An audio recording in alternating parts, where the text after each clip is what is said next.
오늘 수요일에 오신 여러분 모두에게 하나님께서 함께 하셔서 여러분의 모든 삶 가운데 또 묶이고 매인 것들도 풀어지겠지만 한쪽 손 마른 것 같이 불편함들이 여러분에게 다 해소되는 복된 이 시간 되기를 주님의 이름으로 축복합니다.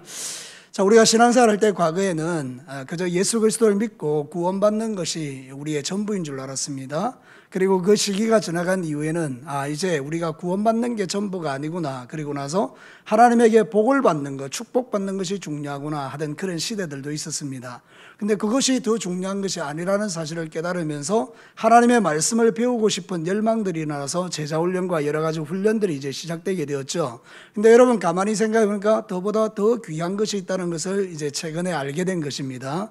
여러분, 우리의 신앙생활에 있어서 가장 중요한 것은 무엇일까요? 우리의 인격과 삶이 날마다 변하고 바뀌어지는 것입니다. 여러분이 누구에게까지 자라가는 것을 원한다라고 말씀을 들었습니까? 예수 그리스도께 자라가는 것, 이게 정말 귀중하다. 그것을 우리가 깨닫게 된 것입니다. 그래서 이제 우리가 한국교회가 여러 모양으로 어려운 일을 당하는데, 사실 그 어려움 속에서 우리가 소망을 가지는 건 뭔가 하면, 하나님께서 한국교회를 가지치게 하셔서 결국 우리로 많은 열매를 맺게 하시는 중에 우리의 성품과 우리의 삶을 자꾸만 주님이 원하는 것으로 바꿔가기를 원하신다는 거예요. 그러니까 여러분들 신앙생활 할 때에 이미 여러분들은 예수 믿고 천국을 가게 될 사람들이지만, 세상에 사는 날 동안에는 여러분이 살아가는 삶의 현장이 하나님 나라 천국이 되는 그런 은혜를 매일 누리시게 되기를 주의 이름으로 축복합니다. 그런데 이 바리새인들은요, 그걸 잘 몰랐던 거예요. 그래서 이 사람들은 자꾸만 율법을 가지고 시비를 끌어오는 것입니다. 지난번에 우리가 살핀 것처럼 제자들이 밀밭을 지나가다가 너무 배가 고파서 밀을 잘라서 이렇게 손으로 이렇게 비볐더니 그거 안식일 범했다라고 그런 것 가지고 막 고발하지 않습니까? 근데 오늘 읽은 이 성경 본문도 마찬가지입니다. 예수님께서 그것은 문제가 되지 않는다 그러니까 이제 화가 난 이 바리새인들이 예수님께서 안식일에 손 마른 자를 고치는가 안 고치는가 보기 전에 먼저 도전해 오는 것입니다. 뭐라고 말하는가 하면, 이 안식일에 이 사람 고치는 거 옳습니까? 고치기도 전에 벌써 이 예수님에 대한 행동들을 미리 알고 이렇게 도전해 오는 것입니다. 그때 예수님께서 그들에게 오늘 뭐라고 말하는가 하면, 진짜 더 귀한 게 뭐냐, 이 이야기를 하시는 것입니다. 내가 옳다고 여기는 게 뭔지 너희들 아느냐, 이 이야기를 지금 하는 거죠. 우리가 신앙생활 할 때 항상 점검해야 되는 게 이 부분입니다. 하나님께서 뭘 더 귀히 여기시는가, 내가 뭘 더 귀하게 여기는가, 그게 우리의 관심이 아니고 하나님이신 예수님, 하나님이신 그분이 뭘 더 귀하게 여기는가, 거기에 우리의 관심을 맞추게 되면 우리는 이 시대에 하나님이 원하시는 삶을 매일 걸어갈 수가 있는 거죠. 원하건대 오늘 이 말씀을 통해서 하나님이 더 귀히 여기는 게 뭔지를 발견하고 주님이 귀하게 여기는 거기에 집중하는 저와 여러분이 될 수 있기를 주님의 이름으로 축복합니다. 자, 오늘 이 성경 본문을 통해서 첫 번째 우리에게 들려주는 메시지를 한번 같이 읽어볼까요? 옳고 그름보다 더 귀한 것은 예수님의 마음을 가지는 것이다. 자, 오늘 이 성경 본문에 보면 이 바리새인들이 도전해 오는 게 뭡니까? 안식일에 사람을 고치는 게 옳습니까? 이렇게 도전해 오는 거예요. 이게 맞냐? 이렇게 도전해 오는 거예요. 그때 예수님께서 그들의 이중성을 발견하시고 그들에게 있어서 진짜 더 중요한 게 뭐냐, 뭐를 내가 옳다고 여기는가, 그거를 가르치는 것이죠. 자, 성경을 한번 보겠습니다. 12절 말씀을 한번 같이 읽어보겠습니다. 사람이 양보다 얼마나 더 귀하냐, 그러므로 안식일에 선을 행하는 것이 옳으니라. 주님이 옳다고 여기는 게 뭡니까? 안식일에 뭐를 행하는 거요? 선을 행하는 것. 그 선을 행하는 것에 무엇이 들어있죠? 이 손 마른 사람을 고쳐주는 게 들어있는 거예요. 그러니까 여러분, 왜 이 이야기를 하는가 하면, 사실 겉으로는 이 바리새인들이 마치 자기들이 의로운 것처럼 안식일을 지키는 것처럼 말하고 있지만 그들의 관심은 사실 거기에 있지 않습니다. 그들은 이중적 태도를 가지고 살아가는 자들인 것을 주님이 지적하는 거예요. 뭐가 이중적인 겁니까? 11절 말씀을 한번 보도록 하겠습니다. 예수께서 이르시되 너희 중에 어떤 사람이 양 한 마리가 있어 안식일에 구덩이에 빠졌으면 끌어내지 않겠느냐. 예수님이 정확하게 보신 거예요. 너희들은 지금 내가 손 마른 사람을 안식일에 고친다고 지금 뭐가 옳냐 이렇게 달라들지만, 너희들의 양이 안식일에 구덩이에 빠지면 즉시 달려가서 그것을 건져내는 사람들이다. 이게 전형적인 내로남불이죠. 여러분, 내로남불 아십니까? 내가 하면 뭐라고요? 로맨스가 되고 다른 사람이 하면 불륜이 되는 거예요. 그러니까 나는 괜찮고 다른 사람은 안 돼. 지금 이 관점을 가지고 있는 거죠. 그래서 예수님께서 그들의 이중성을 딱 보시고 지적하는 것입니다. 너희들은 안식일에 병을 고치는 게 옳냐고 도전하지만 안식일에 병을 고치는 것 옳다 이 이야기를 하는 겁니다. 중요한 관점은 뭐죠? 예수님의 마음을 가지는 거예요. 사랑하는 성도는 만약에 이 사람들이 예수님의 관점을 가졌다면 이 한쪽 손 마른 사람이 안식일에 와 있으면 고쳐주겠습니까? 안 고쳐주겠습니까? 고쳐주죠, 당연히. 예수님의 마음은 자비와 긍휼의 마음인데 그 고통받는 그 사람을 불쌍히 여기고 고쳐주지 않겠어요? 그걸 뭘 비판하겠어요? 근데 이 사람들의 마음이 이미 굳어져 있기 때문에 그들은 바로 이렇게 도전해 오는 것입니다. 사랑하는 성도 여러분, 에베소서 4장 31절과 32절에 이런 말씀이 있어요. 너희는 모든 악독과 노함과 분냉과 떠드는 것과 비방하는 것을 모든 악의와 함께 버리고, 이 안 좋은 거라는 거 다 버려야 됩니다. 그 다음에 서로 친절하게 하며 불쌍히 여기며 서로 용서하기를 하나님이 그리스도 안에서 너희를 용서하신 같이 하라. 이 얼마나 멋진 말입니까? 사랑하는 성도 여러분, 우리가 신앙의 삶을 살아갈 때 우리가 가지는 관점이 바로 이런 거예요. 앞에 있는 것처럼 모든 악독과 악의와 막 이런 것들을 가지고 사람들을 바라보지만 주님이 우리에게 원하는 것은 주님의 마음을 가지고 바라보라는 거예요. 그러니까 오늘도 저와 여러분이 영적으로 교정이 일어나기를 축복합니다. 내가 어떤 다른 사람의 허물에 대해서 자꾸만 이 바리새인들과 같은 입장을 취하게 될 때, 지금 내가 예수님의 마음이 없구나 이렇게 생각하고 주님의 마음을 가지기를 소원한다면 우리의 신앙의 칼날은 훨씬 더 부드럽고 온유하고 아름다워질 거예요. 옳고 그름을 자꾸 이야기하는 사람은요, 비판과 정죄로 이어지기가 쉽습니다. 왜? 옳고 그름을 따지니까. 이게 옳습니까? 이렇게 말하면 그것은 자연스럽게 옳지 않음에 대해서 비판과 정죄로 이어지는 것이 당연한 거죠. 우리의 신앙생활을 가만히 보면 그런 경향이 있죠. 나는 되고 니는 안 돼. 가만히 다른 사람을 비판하는 사람을 가만히 보면 그 사람이 완전하냐? 결코 그렇지 않습니다. 여러분 한번 보시죠. 여러분 주변에 나를 포함해서 여러분 모두가 다 내가 남을 막 비판하고 있을 때 나 온전한가요? 자, 여러분에게 한번 물어볼게요. 여러분이 남을 비판할 때 온전해서 비판합니까? 온전하지 않음에도 비판합니까? 대답하셔도 괜찮습니다. 그 부끄러운 건 아닌데요. 여러분 어떻습니까? 내가 온전해서 비판합니까? 온전하지 않음에도 비판합니까? 당연하죠. 온전하지 않음에도 비판하는 거예요. 이게 전형적인 내로남불이죠. 우리에게도 바리새인의 그런 기질들이 있다는 거죠. 그러니까 여러분 우리가 끊임없이 해야 될 작업들은 뭐죠? 내가 누구의 마음을 갖는 거? 예수님의 마음을 갖는 거. 신앙생활이 뭡니까? 내 안에 계시는 예수님이 나타나게 하는 거. 그게 신앙생활이에요.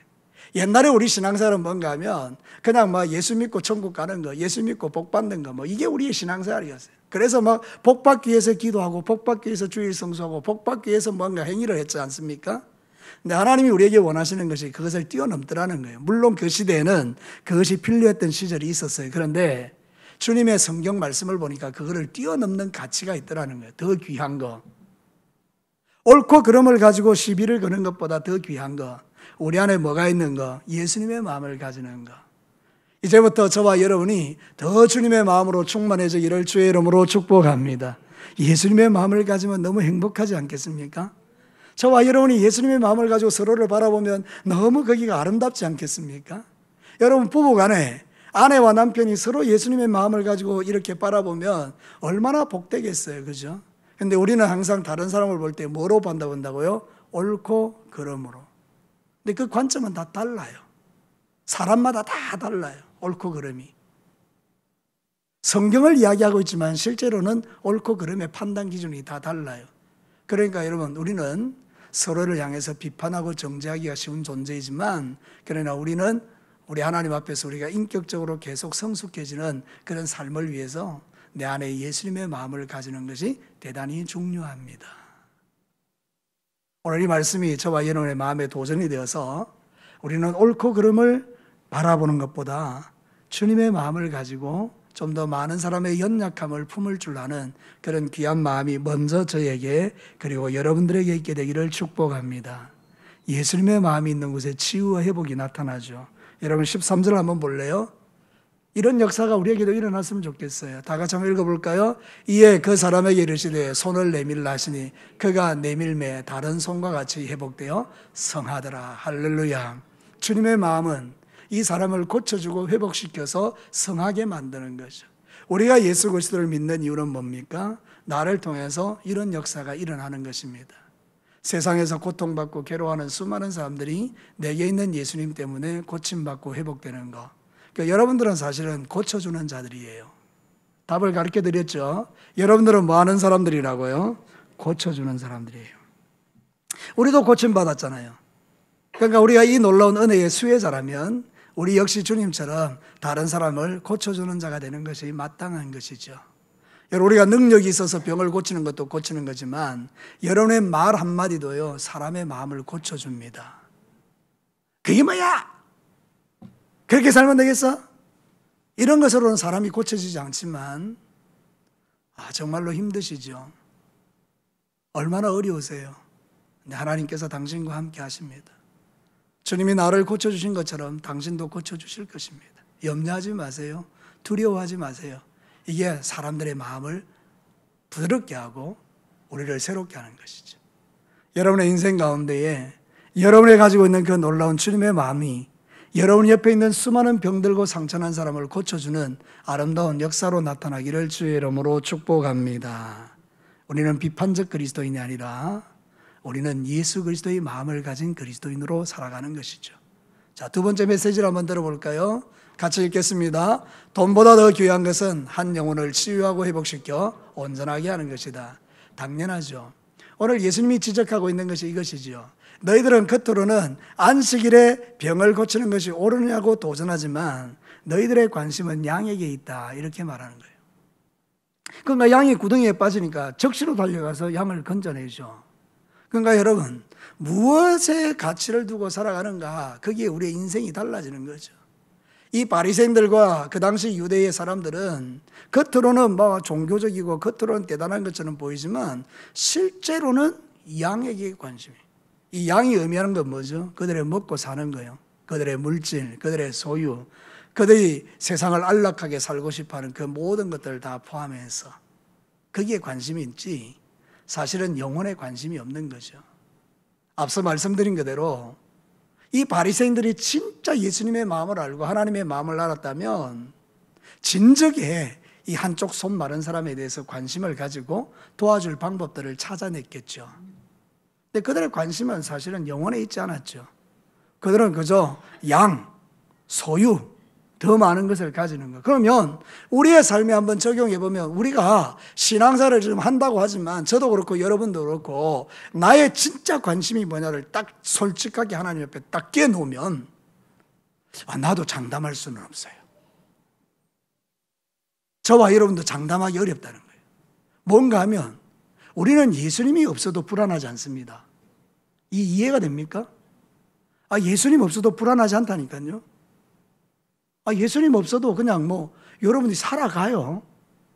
근데 여러분 돈 없으면 어떻습니까? 솔직하게 한번 이야기해 봅시다. 돈 없으면 어때요? 고개가 절레절레 흔들어집니까? 아니 돈 없으면 불안해요. 여러분 솔직하게 한번 이야기해 보죠. 우리가 예수님이 없다. 이것 때문에 막 힘들어하고 그것 때문에 고민하고 주님 나 예수님이 내 마음에 느껴지지 않아 이러면서 가슴을 치면서 울고 회개하고 통회하고 자복하는 사람들이 의외로 많지 않습니다. 여러분들은 그냥 그게 당연히 나한테 있는 거라고 생각하고 사는지도 모르겠어요. 근데 실제로 뭡니까?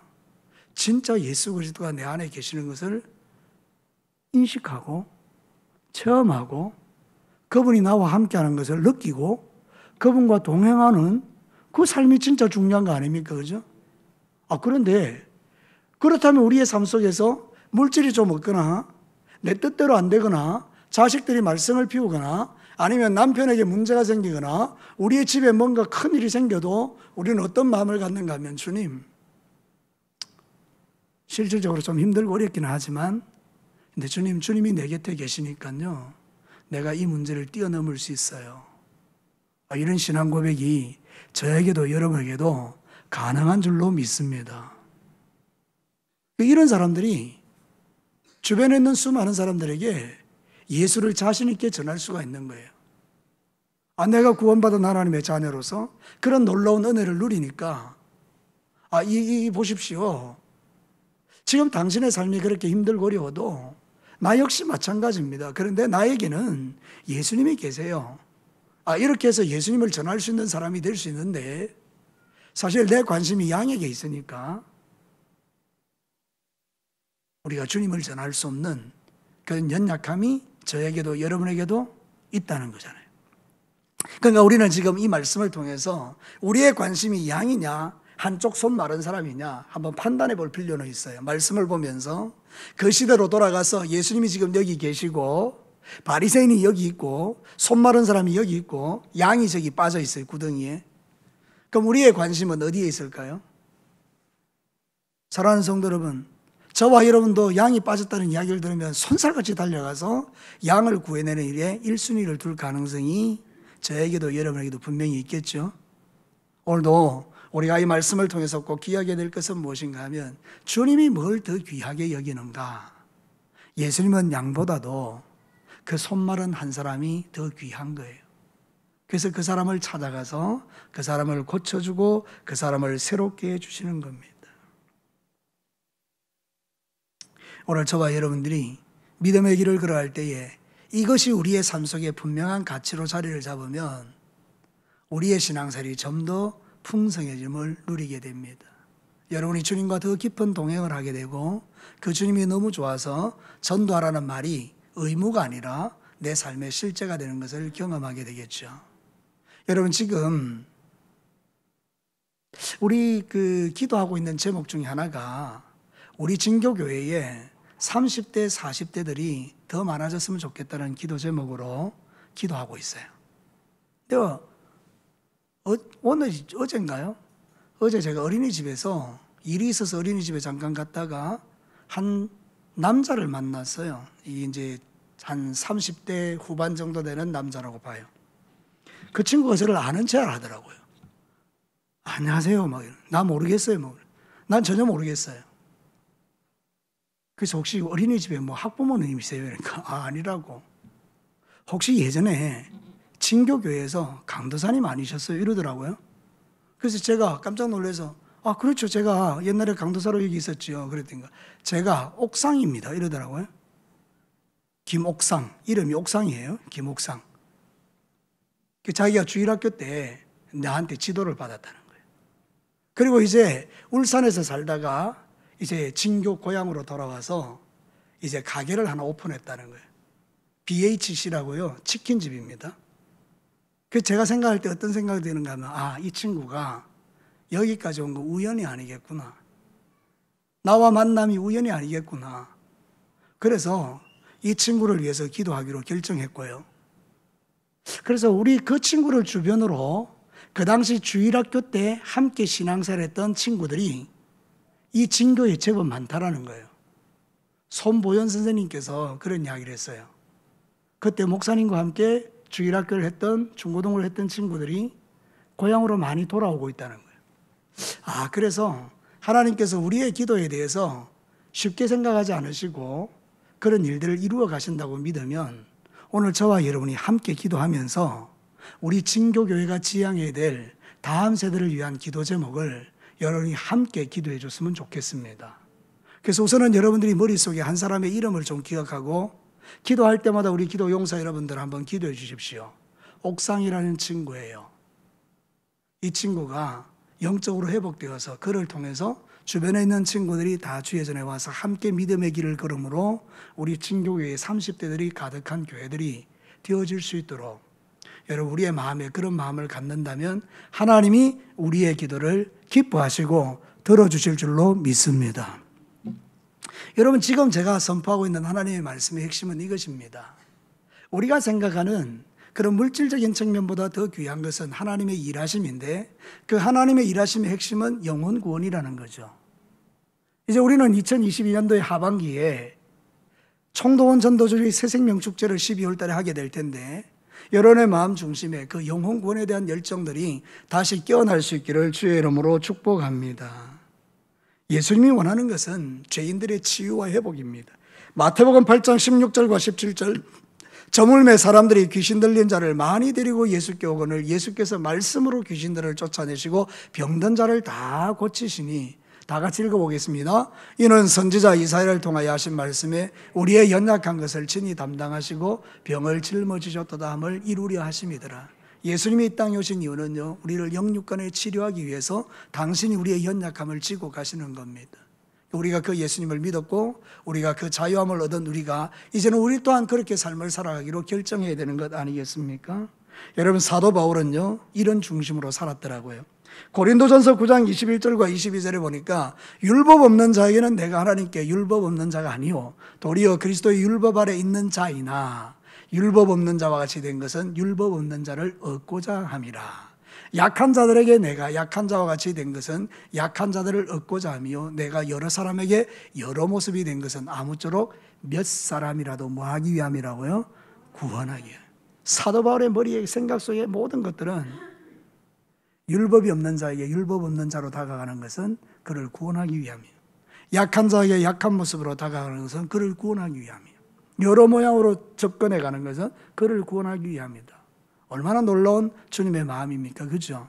그러니까 저와 여러분도 이제 신앙생활 할 때에 저와 여러분은 이미 구원받은 하나님의 자녀로 오늘 죽으면 천국이 보장되어 있지만 아직 여전히 세상 가운데 헤매는 수많은 사람들이 있을 때 우리가 그들 한 사람 한 사람에게 관심을 가지고 그들을 구원해낼 수 있는 은혜가 먼저 저에게 그리고 여러분들에게 있게 되기를 주의 이름으로 축복합니다.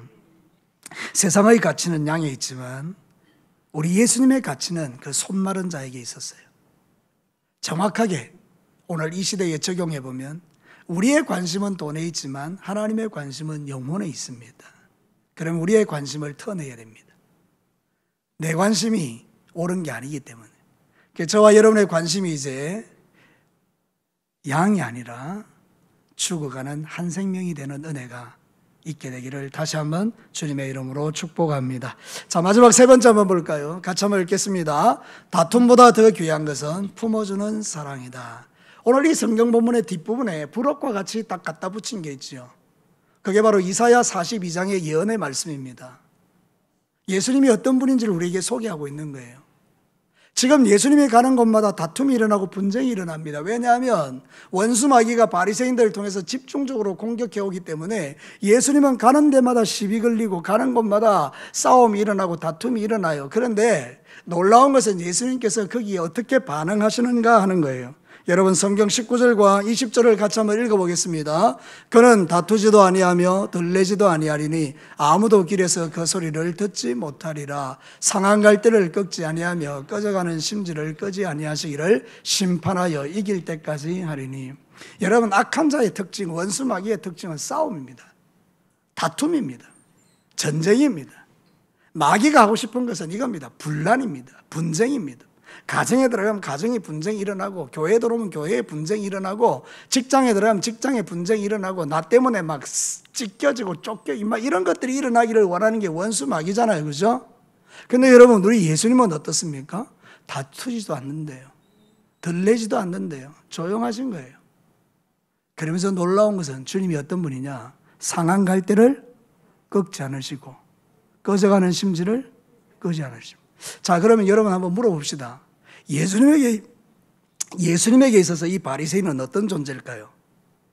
예수님의 입장에서 제가 생각해 보면, 내 입장에서 생각해 보면, 여러분, 저는 이 바리새인들은 지옥 갈 인간들입니다. 내가 가는 데마다 시비 걸고 방해하고 반대하고 발 걸고, 요것들은 지옥 가야 될 못된 인간들이에요. 근데 예수님의 입장에서 바리새인을 보면 어떤 사람입니까? 상한 갈대입니다. 꺼져가는 심지입니다. 예수님이 그들을 꺾지 않으시고 그들을 끄지 않으십니다. 이게 참 놀라운 것이죠. 저와 여러분이 인생의 삶을 살 때 우리가 가져야 될 가장 중요한 그 믿음에 견지해야 될 부분이 이 부분입니다. 예수님처럼 우리는 다투는 자가 아니라 우리는 예수님처럼 품는 자가 되는 것입니다. 여러분이 주변에 있는 수없이 많은 상한 갈대와 같은 사람, 꺼져가는 심지와 같은 사람을 여러분 품을 수 있게 되기를 축복합니다. 여러분, 꺼져가는 심지는요, 눈을 아주 맵게 만든다 그래요.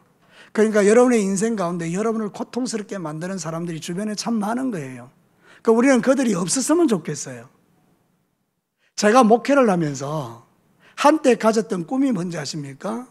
하나님, 제가 목회하는 현장에는 나를 괴롭히는 사람이 한 명도 없게 하옵소서. 여러분, 이 기도의 응답을 주께서 해 주셨을까요? 안 해 주셨을까요? 절대로 안 해줍니다. 그런 건 없습니다. 주님이 나에게 원하시는 건 뭔가 하면 너를 힘들게 하는 사람을 네가 어떻게 하나? 품으라는 거예요. 예전에 조용기 목사님의 설교에 제가 큰 도전을 받았는데 우리에게는 십자가가 있는데 그 십자가에는 가시가 달려있는 십자가라는 거예요. 그 십자가를 지고 갈 수 있는 유일한 방법은 뭔가 그 가시를 내가 품는 거라는 거예요. 십자가를. 그러면 그 가시가 나의 심장을 찌를 때 피가 흐르죠.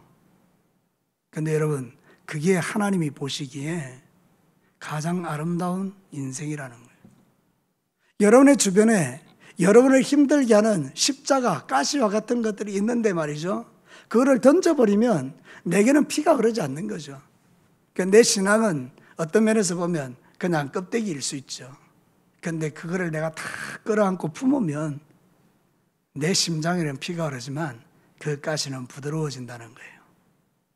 오늘도 우리 예수님께서는 상한 갈대를 꺾지 않으시고 꺼져가는 등불을 끄지 않으시는 분이에요. 그래서 저와 여러분이 소망이 있는 겁니다.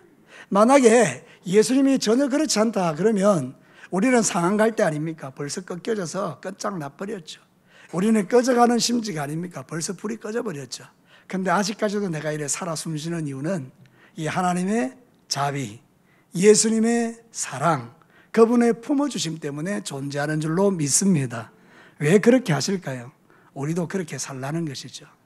그래서 제가 처음으로 돌아가서 예전에 1세대 신앙인들의 특징은 뭔가 하면 예수 천당이었습니다. 불신지옥.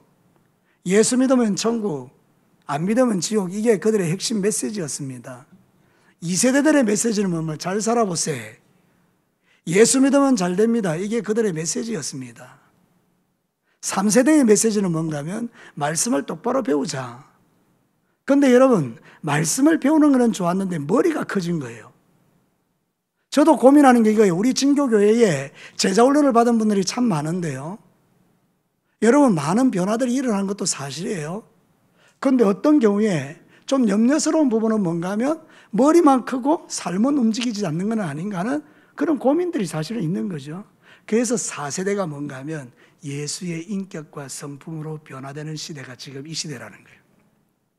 그러니까 지금은 여러분들 배우는 것도 되게 중요합니다. 배우셔야 됩니다. 그런데 그 배운 것이 인격과 삶으로 나타나는 것입니다. 그게 최고입니다.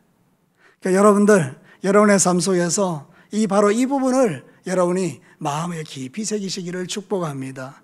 여러분, 예수님은 다투거나 싸우거나 바리새인들을 잡고 멱살 잡고 왔다 갔다 하는 그런 것이 아니라 그들의 상한 갈대, 그들의 꺼져가는 심지를 꺾지 않고 끄지 않으시면서 그들을 위하여 자신의 몸을 십자가에 던지시거든요. 품는 사랑. 오늘도 이 세상을 행복하게 하는 비결이 뭐냐? 품는 사랑. 답을 가르쳐 드렸습니다. 제가 여러분에게 질문하겠습니다. 이 세상을 행복하게 하는 것은 뭡니까? 품는 사랑입니다. 거기에 하나님 나라가 임합니다. 그게 하나님 나라의 백성입니다. 오늘도 저와 여러분이 예수를 이미 믿었습니다. 여러분들 가운데 예수 안 믿는 사람들은 한 명도 없습니다. 다 예수 믿었습니다. 분명한 것은 이미도 여러분은 복을 받은 사람들이고 이미도 여러분은 천국 시민들이고 여러분은 하나님 말씀을 다 아는 자들입니다. 그러나 이제부터 여러분이 해야 될 것은 뭔가 하면 나를 통해서 이 사랑이 실제가 되게 하는 것입니다. 어디에서요? 가정에서, 직장에서, 삶의 터전에서, 사업장에서, 우리 진교교회에서. 그러면 이 시대는 주님이 가장 기뻐하는 무엇이 옳습니까? 이러는 것이 아니라 손 마른 자를 불쌍히 여기고 치료해주는 능력 있는 삶을 우리가 살아낼 수 있는 것이죠. 오늘도 이 수요예배 오신 여러분 모두에게 이런 놀라운 은혜가 부어져서 여러분이 가는 모든 곳에 하나님의 나라가 임하는 이 기쁨을 매일 누리시게 되기를 주님의 이름으로 축복합니다. 말씀을 마치겠습니다. 사랑하는 성도 여러분, 오늘 이 성경 본문을 통해서 우리에게 말하는 게 있습니다. 옳고 그름보다 더 귀한 것 예수님의 마음을 갖는 것이다. 틀림없죠. 돈보다 더 귀한 것은 한 생명을 온전케 하는 것이다. 틀림없죠. 다툼보다도 더 귀한 것은 품어주는 사랑을 갖고 사는 것이다. 그러면 하나님 나라가 이루어지는 것입니다. 우리 예수님은 소리 없이 강한 분이었습니다. 저와 여러분도 이 마지막 시대에 소리 없이 강한 그리스도인이 되어 여러분을 통하여 놀라운 일들이 매일매일 가정에서, 직장에서, 삶의 터전에서, 우리 교회에서 일어나서 이 세상에 수많은 소망 없는 사람들이 우리 진교교회 성도들을 바라보면서 아, 정말 예수님 좋다, 그런 고백을 할 수 있도록 저와 여러분을 통해서 남아있는 3일 동안 여러분이 살아가는 삶의 현장이 하나님 나라가 되고 예수님의 인격과 성품이 드러나는 멋진 곳이 되시기를 주님의 이름으로 축복합니다. 우리 같이 한번 기도해 볼까요?